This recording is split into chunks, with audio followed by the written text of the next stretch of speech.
All right, this is the coal mining mural. This was produced in July 22nd, 2016. It's probably the favorite out of Shamokin's. It gets the most attention, at least from what I see on social media. This is for like Kathy Vitovich and Sam Vitovich's establishment. When we were hired to do this, they included their grandparents, Sam Vitovich. So you can see his birth date was 1901 to 1983. And then Clarence Kashner was from 1916 to 2004.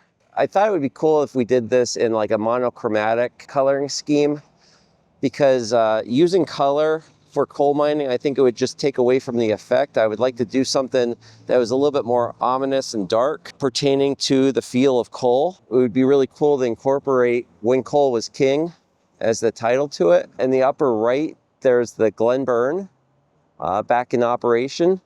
And then you come down to like a Mural, the Breaker Boys down below. And then there's tags. When you would get coal, there would be these red tags. On the red tags, it would say Susquehanna, Glen Burn, a ball of fire. There's a lot of people who were complaining that it was black and white because the tabs were actually red. But we specifically made it black and white to match the theme of the mural. And that was the reason for that. However, they are red. Up on top, we stuck in the shape of Northumberland County. We have the artist's names in it. To the left of that, we have a cutout of Pennsylvania with Northumberland County highlighted and Shamokin coming out of the smoke from the train that's holding the coal. This again was partially sponsored by the Northumberland County of the Arts, as well as Pennsylvania Council of the Arts, and that's a state agency. Yeah, fun story here. So they gave me a picture of what the intention was. And I'm like, oh my gosh, I love it, yes. But on the picture, they used true likenesses of my grandfather and Sam's grandfather. But then when they started painting, it was more of a, what was the effect that Claude was going for? Like a cartoony. Yeah. So his nose was really elongated, and I was on a plane and I got the picture and I'm like, oh my gosh, no, I can't handle that. What am I going to do? What am I going to do? And all I said was, no, I want it more realistic. They're like, okay, no problem. Initially, I was freaking out because I really didn't want that cartoony image of my grandfather. Right. The final picture really is a good job, especially at the top one there. They placed the lights on. Yeah. And I thought it would be cool, like, to have the lantern light attached to the grandfather's coal mining helmet. So when that's on, that really, I think it gives it a really cool effect. I think this was when he was in rescuing some people. He was coming out of the mine. Yeah. Mooch Kashner was very much focused on mine safety. He was the president of the independent miners for years. And just, again, that really focus on safety.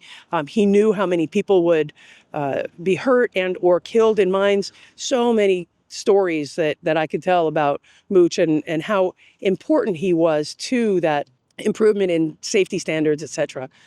Sam Vitovich, that is my husband's grandfather, he had an independent mine, and all his life he was a miner, and whether it was in his independent mine or working for other people, he really focused on mines as well. One of the challenges that we had with this mural is usually we paint with, we have like a white background. In this case, it was like you could see it's like a grayish blue. And what we did is we ended up painting the whole thing first, and then we chalk lined it. And when we chalk lined it, and then we started drawing and eventually painting on it, when we started painting on top of this, it was the chalk line and this color were forming a purple. And I was like, oh my gosh, what are we gonna do? Because when we stepped away and this started drying, you got a two-toned effect here, which wasn't working. So one of the challenges to doing this mural is we had to figure out a way how we could take the chalk line off again and reestablish without the chalk how we can paint on here without having it being two-toned. And that was a challenge in itself. So we were successful at it, but it was, again, one of the more challenging murals. Yeah, and this is like exterior drywall, they say. Now, a guy by the name of Randy Jones, I think, put this up for us. And When we did the other murals, we were looking for this stuff and we couldn't find it anywhere. So we're not sure how to come across exterior drywall again, but a lot of times like you could see over here, this was siding and we didn't necessarily want to paint, they didn't want to paint on the siding. So they got this material, whatever this is, I'm not sure, but it was great to work with because it's very flat.